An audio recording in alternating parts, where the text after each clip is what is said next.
Pemirsa, publik kembali dikejutkan dengan penangkapan anggota fraksi Hanura DPR Dewi Yassin Limpo dalam operasi tangkap tangan di Bandara Soekarno-Hatta Selasa malam. Dewi diduga menerima suap dari pengusaha terkait mega proyek pembangkit listrik tenaga mikrohidro di Kabupaten Deiyai, Papua tahun anggaran 2016. Sebelumnya anggota DPR dari fraksi Nasdem Patris Rio Capella juga ditetapkan sebagai tersangka untuk kasus gratifikasi. Mengapa anggota DPR yang merupakan kader partai politik seakan tidak pernah jera untuk masuk dalam 4 gulipat praktek korupsi? Untuk membahasnya telah hadir bersama kami di studio peneliti senior CSIS J. Kristiadi dan juga nanti akan hadir peneliti dari ICW yaitu Tama S. Langkun. Sementara itu bergabung bersama kami melalui sambungan telepon Syarifuddin Suding, anggota fraksi Partai Hanura yang juga anggota DPR. Dan pemirsa, sebelum kami mulai perbincangan, anggota fraksi Hanura di DPR Dewi Yassin Limpo resmi menjadi tersangka dalam kasus dugaan penyuapan terkait proyek pengembangan tenaga listrik di Kabupaten Deiyai, Papua. Dalam kasus ini Dewi Yassin Limpo diduga menerima uang sebesar $177.700 Singapura. Yang kemudian disimpulkan bahwa dalam kaitan peristiwa yang tadi saya sampaikan, diduga telah terjadi tindak pidana korupsi yang kemudian dilakukan peningkatan status, ya. Jadi tadi disimpulkan bahwa saudara IR dan SET diduga sebagai pemberi dan dugaan pasal yang dilanggar adalah pasal 5 ayat 1 huruf A atau huruf B atau pasal 13 Undang-Undang Nomor 31 Tahun 99 sebagaimana diubah dengan Undang-Undang Nomor 20 Tahun 2001 junto pasal 55 ayat 1 ke 1 KUH pidana. Kemudian diduga sebagai penerima adalah DYL, kemudian RB, dan BWH. Ketiganya disangkakan melanggar pasal 12 huruf A kecil atau huruf B kecil atau pasal 11 Undang-Undang Nomor 31 Tahun 99 sebagaimana diubah dengan Undang-Undang Nomor 20. Ya, pemirsa, kami akan langsung mulai perbincangan. Saya akan sapa dulu Pak J. Kristiadi yang sudah hadir. Terima kasih Pak J. Kristiadi sudah hadir. Dan juga Pak Syarifuddin Suding yang bergabung melalui sambungan telepon. Selamat sore Pak Syarifuddin Suding. Iya, selamat sore. Iya, Pak Suding, saya langsung saja akan bertanya, apa dampak dari tertangkap tangannya Dewi Yassin Limpo ini terhadap Partai Hanura saat ini?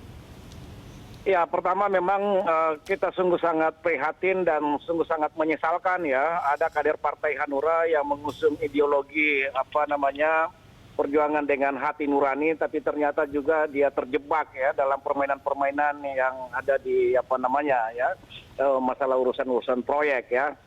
Dan saya kira memang sudah ada fakta integritas ya yang memang sudah kita tanda tangani secara bersama-sama ya.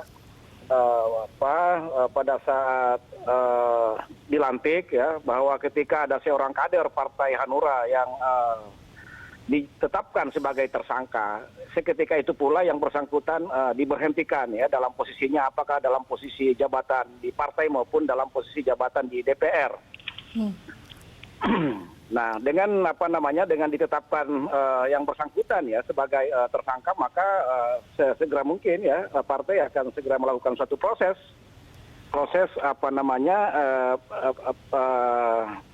pemberhentian. Jadi tidak memberikan kesempatan untuk mengundurkan diri, tapi langsung memberhentikan ya, berarti Pak Suding?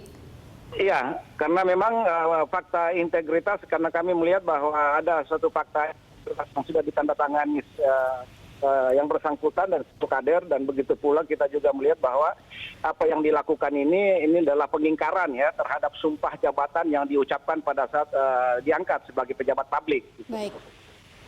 Baik Pak Suding, apa yang diketahui partai tentang proyek pengembangan pembangkit listrik tenaga mikrohidro di Kabupaten DIY Papua untuk tahun anggaran 2016 ini?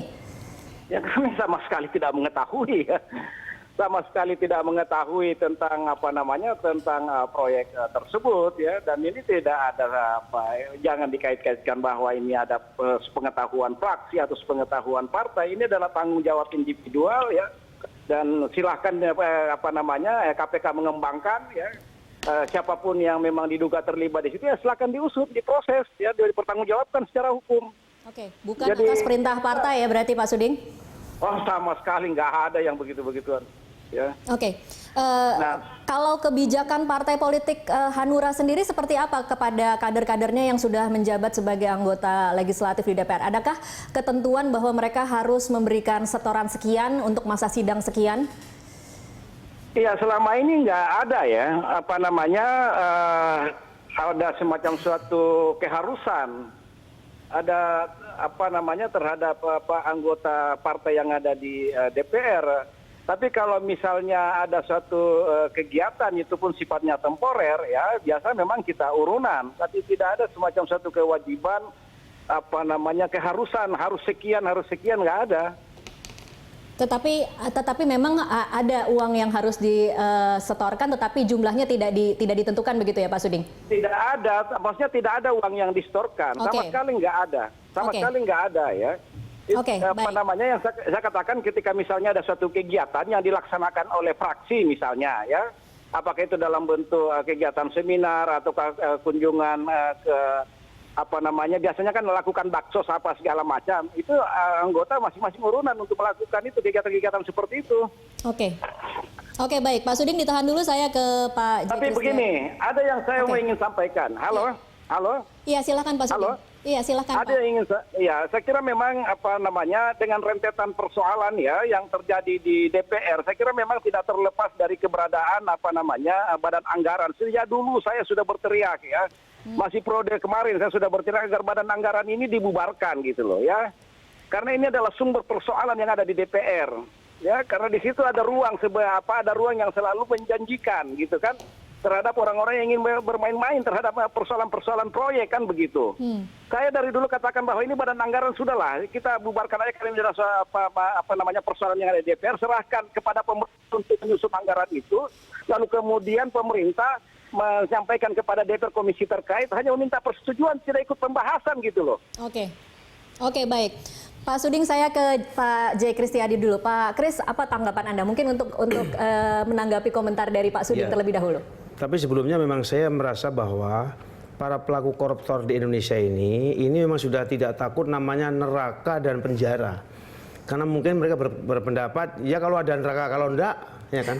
Dan di penjara mereka pun bisa seperti surga, asal bisa bayar. Tapi kedua yang saya juga sebetulnya, saya tidak terkejut kalau ada orang DPR ketangkep, tapi memang agak terkejut pada saat kader Hanura ketangkap saya memang. Mengapa? Karena apa? Karena sebetulnya dari kemelut pelaku-pelaku korupsi ini memang Hanura jarang sekali kedengaran, baik di daerah maupun di pusat ya. Mungkin karena belum ketahuan saja. Atau mungkin karena jumlahnya sedikit juga, karena cuma 16 ya. Nah itu juga. Tapi yang juga saya sebetulnya ada perkembangan yang cukup baik bahwa ternyata pimpinan-pimpinan partai sekarang ini betul-betul dengan tegas, begitu ada indikasi apalagi menjadi tersangka, kemudian ada tindakan yang sangat-sangat cepat untuk dipecat, diganti dan sebagainya. Termasuk Nasdem kemarin begitu. Itu adalah hal yang baik. Itu saya kira sesuatu indikasi yang menurut saya cukup baik. Juga di mana ada di Hanura juga begitu. Dan saya menghargai sekali Pak Suding ini mengatakan soal badan anggaran. Itu mengerikan. Kalau Pak Suding sudah berani ngomong seperti itu, artinya apa? Artinya praktek-praktek itu pun sudah diketahui banyak orang, dan saya kira teman-teman DPR juga tahu bahwa orang masyarakat sipil sudah mulai dengar, dan saya kira kadang-kadang juga teman-teman di DPR sendiri juga merasa bahwa sampai kapan perbuatan tidak benar itu akan berlangsung terus. Karena memang konon lagi nih, badan anggaran itu begitu banyak item, ada belasan ribu item itu. itu konon juga bisa disisir item-item apa yang bisa disembunyikan dan kemudian juga dititipkan ke departemen dan kemudian juga bisa diurus dan kemudian juga bisa dibagi bersama. Itu konon cerita yang didengar di masyarakat, yang bagi saya tidak mungkin ada asap tanpa api. Tapi dengan dikatakannya Pak Suding bahwa Badan Anggaran bubar, itu saya kira sesuatu yang bagi saya ini benar nih. Hanya memang Hanura benar-benar kader-kadernya sudah tobat atau sudah betul-betul ada mau usaha untuk tidak mau melakukan perbuatan yang sangat buruk itu. Tetapi bagi saya tidak cukup. Bahwa mungkin Badan Anggaran dibubarkan, kemudian juga terbukti namanya traktat partai integritas itu tidak laku, karena memang tadi bahwa selama kekuasaan itu tidak ada yang mengontrol dengan efektif, pasti akan terjadi penyalahgunaan kekuasaan. Power tends to corrupt, absolute power corrupt absolutely. Itu sudah klasik, dan artinya bahwa setiap penguasa harus ada kekuatan yang hampir sama kuatnya untuk mengontrol. Kontrol begitu penting dalam politik, sampai orang mengatakan lebih baik setan itu berkuasa bisa dikontrol daripada malaikat yang berkuasa tidak bisa dikontrol. Bagus setannya yang berkuasa. Ya, jadi ini saya kira sesuatu yang mulai terbuka, dan niat baik ini menurut saya semakin kuat. Karena apa? Karena sebetulnya kalau saya bergaul dengan teman-teman di DPR, kalau kita sama-sama membuat suatu undang-undang dan sebagainya, yang sudah menjadikan mereka itu juga miris itu, ngeri itu adalah dua.